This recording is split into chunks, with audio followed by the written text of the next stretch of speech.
Welcome to another deep dive.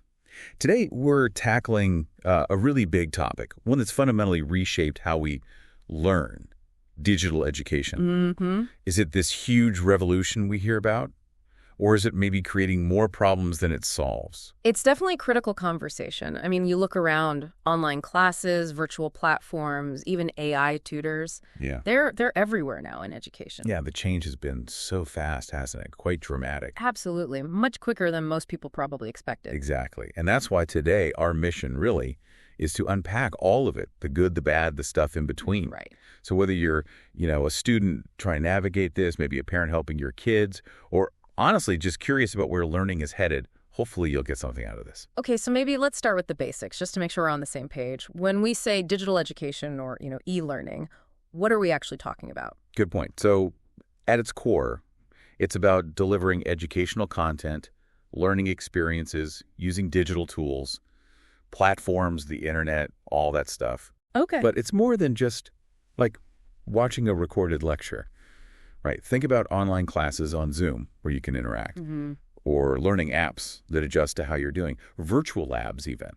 And yeah, like we mentioned, AI tools like ChatGPT helping out with homework or brainstorming. So it's quite dynamic. Yeah, much more than just a digital textbook. And the growth, I mean, especially post-2020, it just skyrocketed. Oh, massively. Right. Before COVID, it was growing, sure, but steadily. Then that UNESCO report came out. What was it? Over 1.6 billion students affected by school closures in 2020. That's the one. And suddenly digital learning wasn't just, a nice to have. It was the only option for so many. And here we are now, 2025, and it's clearly stuck around. It's not some temporary fix. Yeah, it's integrated. Deeply integrated. You've got major universities offering full online degrees. Platforms like Coursera, Duolingo, Khan Academy, millions use them as their main way to learn, not just as extras. So it's really shifted from backup plan to a core part of the system. Exactly. It's foundational now. Okay, so building on that massive growth, one of the really compelling things, maybe the biggest promise, is how it could potentially make learning available to basically everyone. Right. This is where it gets really interesting. Accessibility. I mean, just picture this. A student in, let's say, a remote village somewhere with just a smartphone, they could potentially access lectures from Harvard or MIT for free, even. Or think about a single parent working full-time. Maybe they can finally get that professional certificate studying online at night after the kids are asleep. Exactly. That's not just convenient. It's genuinely life-changing for some people. It tears down those old wall geography, money. Precisely. Those barriers that kept knowledge locked up, digital tools can dismantle them. And beyond just access, there's this incredible flexibility and personalization. Yeah, students can really learn at their own speed, Rewind a tricky part of a lecture, pause, look something up, find extra resources. Things you just can't do in a traditional classroom setting. Right. And the scheduling.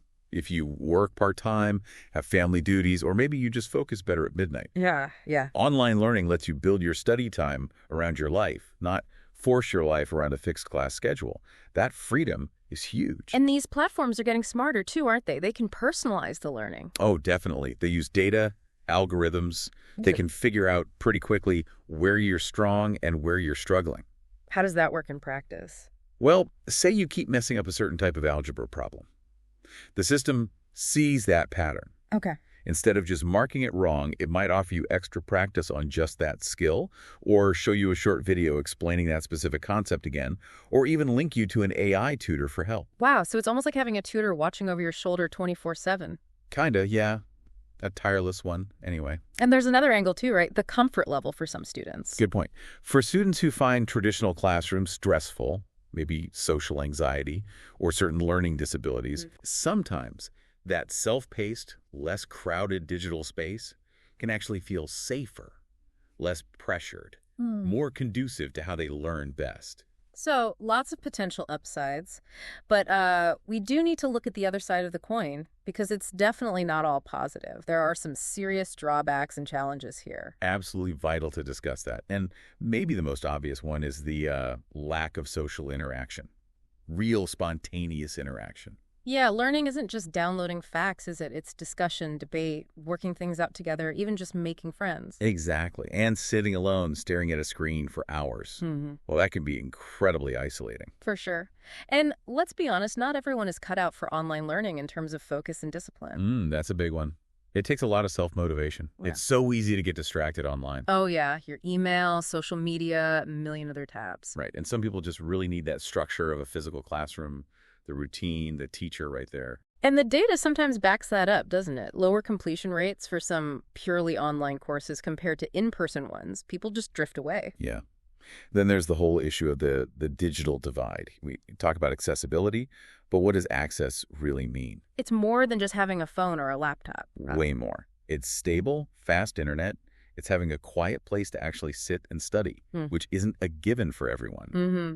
Especially with multiple people maybe trying to learn or work online in the same house. Exactly. And it often relies on having parents who are digitally savvy enough to help out. Yeah. When you don't have those things, well, it creates massive inequality. Yeah, it really risks leaving kids in underserved communities even further behind. And just on a practical, physical level, Yep. screen fatigue, it's real. Yeah, tell me about it. Spending 5, 6, sometimes more hours staring at a screen for classes and homework. It takes a toll. Eye strain, headaches, bad posture. Just feeling mentally drained. Yeah, it's not trivial. It can genuinely affect your well-being and how well you actually absorb information. Kind of defeats the purpose sometimes. And one more thing, quality. Mm-hmm. It varies wildly, doesn't it? Oh, hugely. Some online courses are fantastic, really well-designed, interactive, great support from instructors. But others, Others are basically just like recorded lectures uploaded with maybe a discussion forum nobody uses. Zero support. yeah, it's a total mixed bag. And it can be hard for students or parents to know what they're actually getting into. So all these factors, they don't just affect the student, right? They ripple outwards. Yeah. How does this whole shift impact, say, teachers and parents? Oh, massively. Yeah. Teachers, their roles have just transformed. They're not just delivering lessons anymore. No, there's suddenly content creators, tech support. Exactly. Tech troubleshooters, virtual classroom managers, trying to keep kids engaged through a screen, which is incredibly hard. It's a whole new skill set, and honestly, probably a lot more work behind the scenes. Definitely. And then you have parents, especially with younger kids.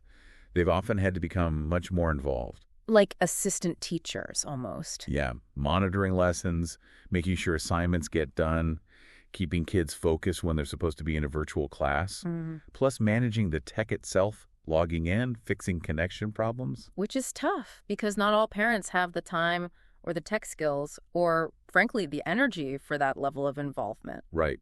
Especially if they're working long hours themselves, maybe don't feel confident with computers. It just adds this huge layer of stress, not just for the student, but for the whole family and for the teachers trying to bridge those gaps. Okay, so that leads us to maybe the ultimate question people are asking. Are physical schools going away? Is the future just completely digital? Well, based on what we're seeing in the sources, the general feeling is probably not.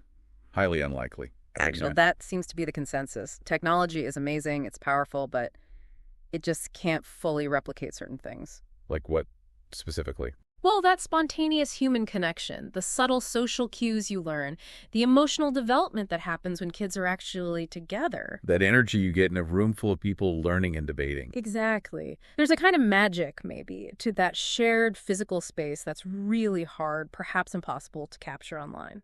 So if it's not fully digital, what's the alternative?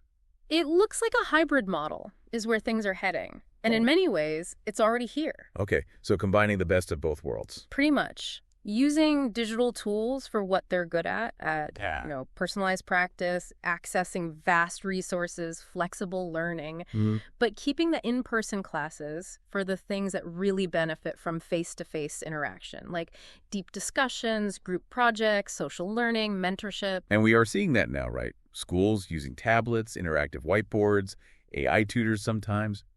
But alongside traditional classroom time. Exactly. Maybe students do some reading or watch introductory videos online at home at their own speed. And then they come into class ready for discussion or hands-on labs or group work. Right. So it's really about enhancing teaching and the school experience, not replacing teachers or schools entirely. Okay, that makes sense. So thinking practically then, for anyone listening who is navigating this, maybe students themselves or parents helping out, What are some useful tips for making digital learning work better? Good question. First off, I'd say create a routine and really try to stick to it. Yeah, just because it's online doesn't mean structure goes out the window. Exactly. Set regular times for attending class, for studying, even for breaks. That structure is key for focus and managing your time. Okay, what else? Take breaks. Seriously. Combat that screen fatigue. Ah, the 20-20-20 rule. Yeah, that's a great one. Every 20 minutes, look at something 20 feet away for 20 seconds. It really helps your eyes. Good tip.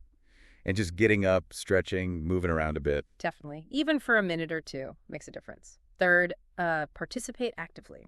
Don't just be a passive observer. Right. If there are live sessions, ask questions. Join the online forums if they have them. Email your instructors if you're unclear on something.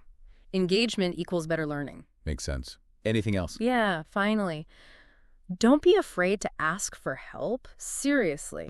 If you're feeling lost or overwhelmed by the tech or struggling with a concept, reach out. Talk to your teacher, a classmate. It's not a sign of weakness. Not at all. It's proactive. Chances are someone else is probably struggling with the same thing. There are resources, use them. Okay, great advice. So to kind of wrap this all up, digital education, is it good? Is it bad? Where do we land? Well, I think the main takeaway is that it's fundamentally a tool, right? A very powerful tool. Yeah.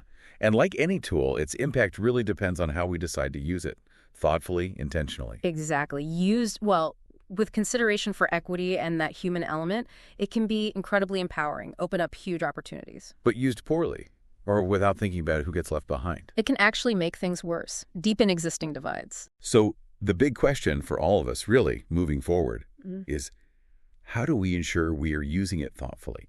How do we improve access so it truly benefits everyone?